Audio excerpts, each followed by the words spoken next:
अब मैं अभी कुछ साथियों को मिला जिन्होंने आयुष्मान कार्ड का फायदा उठा करके गंभीर से गंभीर बीमारियों का इलाज करवाया है।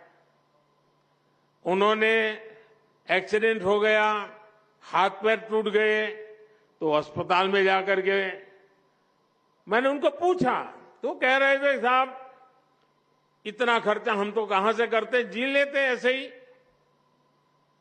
लेकिन जब आयुष्मान कार्ड आया तो हिम्मत आ गई, ऑपरेशन करवा दिया, अब शरीर काम कर रहा है।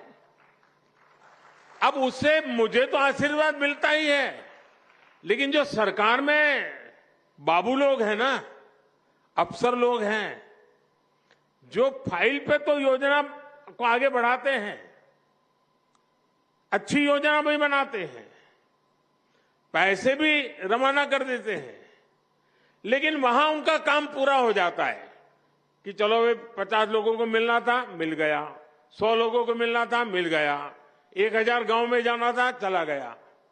लेकिन जब वो ये बात सुनता है कि उसने कभी फाइल पे काम किया था, उसके कारण काशी के फलाने मोहल्ले के फलाने व्यक्ति की जिंदगी बच गई, तो वो जो अफसर होता है ना, उसका भी काम करने का उत्साह अनेक गुना बढ़ जाता है, उसको संतोष मिलता है।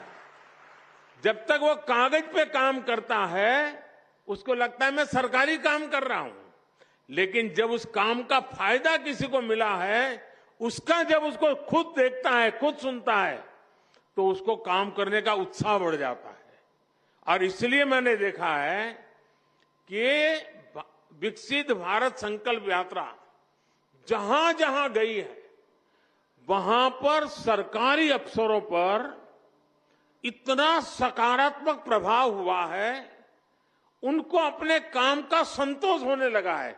अच्छा भाई, ये योजना बनी, मैंने तो फाइल बनाई थी, लेकिन क्या एक गरीब विधवा के घर में जीवन ज्योति बीमा का पैसा पहुंच गया, मुसीबत की जिंदगी में उसको इतनी बड़ी सहाय मिल गई, तब उसको लगता है अरे मैंने तो कितना बड़ा काम किया है। एक सरकारी मुलाजिम को जब ये सुनता है तो उसको जीवन का एक नया संतोष मिलता है। बहुत कम लोग हैं जो इसकी ताकत समझते हैं कि ये विकसित भारत संकल्प यात्रा से हो क्या रहा है। जो बाबू लोग इस काम से जुड़े हैं, जब सुनते हैं, जब मैं भी यहां बैठा हूं सुनता हूं कि मोदी जी मुझे बहुत अच्छा लगा, मेरे पति का स्वर्गवास हो गया था, अचानक मुझे खबर आई 2 लाख रुपए मिल गया। कोई बहन कहती है कि बचपन से ही हम तो धुएं में जिंदगी गुजारते थे, गैस आ गया, जिंदगी बदल गई। उससे बड़ा जो सबसे बड़ी बात की बहन ने, उसने कहा गरीब और अमीर का भेद मिट गया।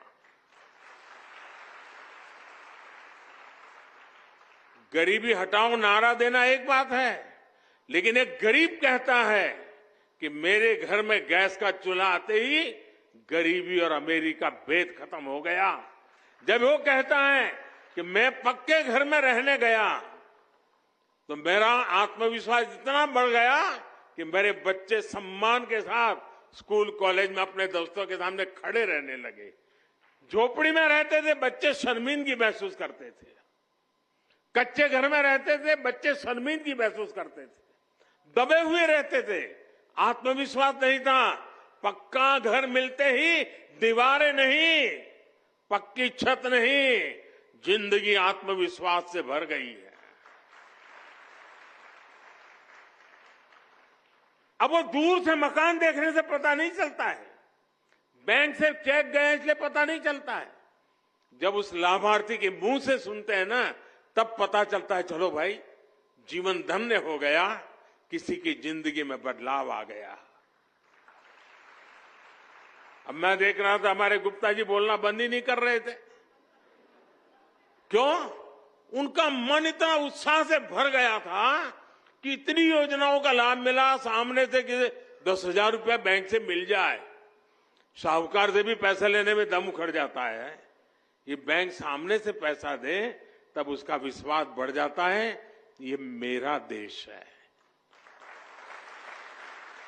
ये बैंक मेरी है।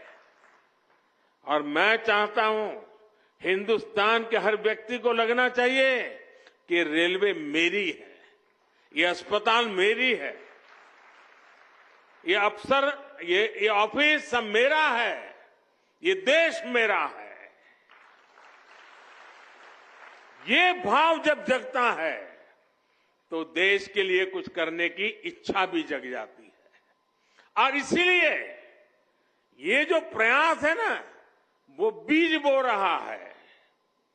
बीज इस बात का बो रहा है कि भाई हमारे माँ बाप को मुसीबतें झेलनी पड़ी, हमें भी जिंदगी में मुसीबतें झेलनी पड़ी, लेकिन हमें अपने बच्चों को मुसीबत में जीने के लिए मजबूर नहीं करना है।